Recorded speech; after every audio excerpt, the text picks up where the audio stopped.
बात है 5 जनवरी 1995 की, जब हमास के एक इंजीनियर को उसके फ़ोन पर एक कॉल रिसीव होती है। ये हमास का मोस्ट वांटेड इंजीनियर था, जो कि इसराइल को सफ़े हस्ती से मिटाने के लिए बहुत सारे बॉम्ब्स तैयार किए थे, जिन बॉम्ब्स को यूज़ करके हमास ने इसराइल पर बहुत सारे हमले किए और उन हमलों में बहुत सारे इजरायली मारे गए। बस इसी वजह से ये हमास का इंजीनियर अब इसराइल के लिए एक मोस्ट वांटेड क्रिमिनल बन चुका था, जिसको वो हर हाल में मारना या पकड़ना चाहते थे।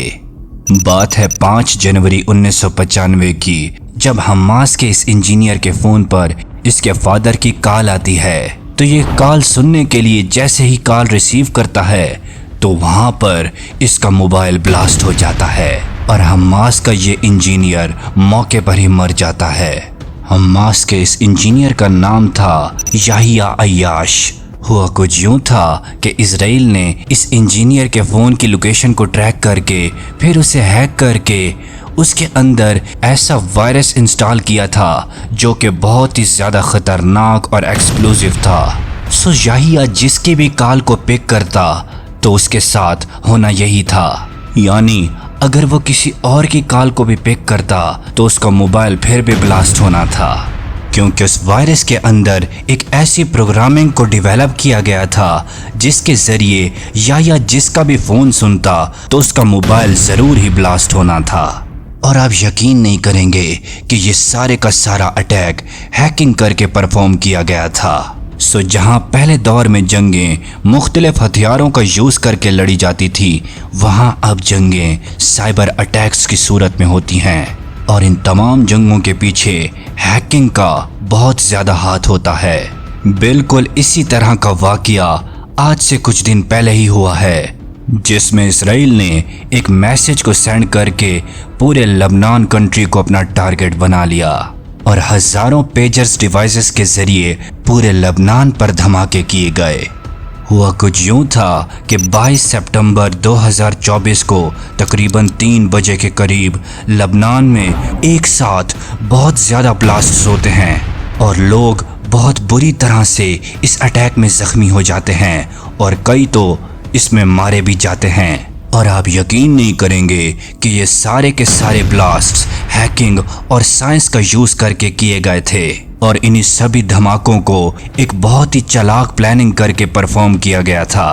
पेजर्स, जो कि रेडियो की तरह का एक डिवाइस होता है जिसमें फ्रीक्वेंसी को कैच करके मैसेज को सेंड या रिसीव किया जाता है, इसके अंदर कोई भी मोबाइल सिग्नल वर्क नहीं करता। सो इस वजह से कोई भी इंसान आपको ट्रैक नहीं कर सकता। जैसा कि वीडियो के स्टार्ट में मैंने बताया कि हमास के एक इंजीनियर को उसका मोबाइल ट्रैक करके और हैक करके उसको मारा गया। बिल्कुल इसी तरह से हज़ारों हिजबुल्लाह के मिलिटेंट्स को भी मारा गया था, क्योंकि वो अपने मोबाइल फ़ोन्स को यूज़ करते थे, जिसके ज़रिए इसराइल ने उनकी लोकेशन को ट्रैक किया और उनके ऊपर ड्रोन्स फायर किए, जिससे हिजबुल्लाह के बहुत सारे सोल्जर्स ज़ख्मी हुए। इसके बाद हिजबुल्लाह की लीडरशिप ने पेजर्स डिवाइसेस को यूज़ करना शुरू किया और ये फैसला किया कि अब हिजबुल्लाह के लीडर्स की और मिलिटेंट्स की जो भी कम्युनिकेशन होगी वो पेजर्स डिवाइसेस के ज़रिए ही की जाएगी। सो उन पेजर्स डिवाइसेस को बनाने के लिए ताइवान में मौजूद एक कंपनी अपोलो को ऑर्डर दिया गया, जिसके अंदर उनको 3000 पेजर्स डिवाइसेस बनाना थी। सो अपोलो ने ये ऑर्डर हंगरी में मौजूद एक कंपनी को दे दिया, क्योंकि हंगरी एक यूरोपियन कंट्री है और हंगरी में इसराइल का एक्सेस आसानी से होता है। तो रिपोर्ट्स के मुताबिक ये बताया जाता है कि वहाँ हंगरी में ही इन डिवाइसेस के साथ छेड़खानी की गई है और इन डिवाइसेस की बैटरी वाली जगह पर तकरीबन 30 ग्राम का एक एक्सप्लोजिव इंस्टॉल किया गया था और इन डिवाइसेस के अंदर इसराइल ने अपने हिडन स्पाई सॉफ्टवेयर इंस्टॉल किए थे, जिन हिडन स्पाई सॉफ्टवेयर्स के ज़रिए इसराइल आसानी से इन डिवाइसेस को हैक करके हिजबुल्लाह और उनके मिलिटेंट्स के दरमियान होने वाली कम्युनिकेशन को सुन सकते हैं और उनकी सारी प्लानिंग और स्ट्रेटजीज को जान सकते हैं। इसके बाद हंगरी से इन डिवाइसेस को लबनान में लाया जाता है और इसराइल ने यहाँ पर बड़ी चालाकी के साथ प्लानिंग की थी। यूँ अक्सर हिजबुल्लाह के लीडर्स जो भी इसराइल के खिलाफ स्ट्रेटजीज बनाते थे वो इसराइल इन डिवाइसेस को हैक करके आसानी से जान लेता था। और ये जो हिजबुल्लाह के लीडर्स आपस में स्ट्रेटजीज बनाते थे, इन स्ट्रेटजीज को तकरीबन दिन 12 बजे से लेकर दोपहर 4 बजे तक अपने मिलिटेंट्स को उनके पेजर्स डिवाइसेस पर सेंड किया जाता था ताकि हिजबुल्लाह के मिलिटेंट्स हर सूरत हाल के लिए तैयार रहें, क्योंकि इन डिवाइसेस के अंदर इसराइल के हिडन स्पाई सॉफ्टवेयर्स मौजूद थे और वो हिजबुल्लाह की तमाम प्लानिंग से आगाह थे। इसलिए इसराइल वालों को हिजबुल्लाह की सारी प्लानिंग के बारे में मालूम था। बस 22 सितंबर को तकरीबन दोपहर 3 बजे के करीब जब इन तमाम पेजर्स डिवाइसेस पर एक मैसेज रिसीव होता है और जैसे ही हिजबुल्लाह के मिलिटेंट्स इस मैसेज को ओपन करने के लिए अपने डिवाइस को ऑन करते हैं तो सारे के सारे डिवाइसेस वहां पर ब्लास्ट होने लगते हैं और यूं देखते देखते पूरा लबनान धमाकों से गूंज उठता है। यहाँ पर सबसे शॉकिंग और हैरान कर देने वाली बात ये थी कि जिन लोगों ने मैसेज को रिसीव भी नहीं किया था, यानी कि उन्होंने इस मैसेज को देखा तक नहीं था, फिर भी उनकी डिवाइसेस फट जाती हैं और यूं इसराइल ने खतरनाक और एक्सप्लोसिव हैकिंग का यूज करके पूरे के पूरे लेबनान को कुछ ही मिनट्स के अंदर तबाह कर डाला। बहुत सी रिपोर्ट्स के मुताबिक इस सारे खतरनाक तरीन हैकिंग अटैक के पीछे इसराइल की साइबर आर्मी और इंटेलिजेंस का हाथ है, जिसको इसराइल बाकी दुनिया से बहुत ज़्यादा खुफिया और छुपा कर रखता है। उस साइबर आर्मी का नाम है यूनिट 8200, जो कि इसराइल की एक बैकबोन है। या ये कहना भी बिल्कुल गलत नहीं हो सकता कि इस यूनिट ने ही पूरे का पूरा अटैक परफॉर्म किया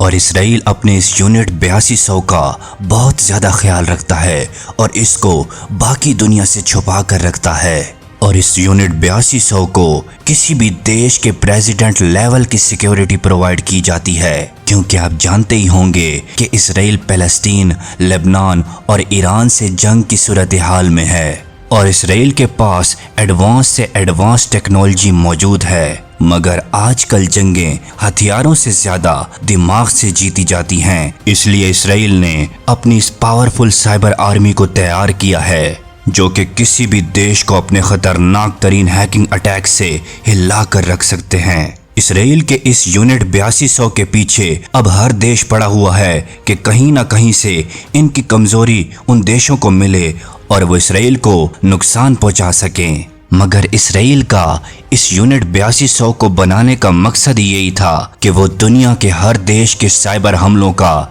जवाब दे सके।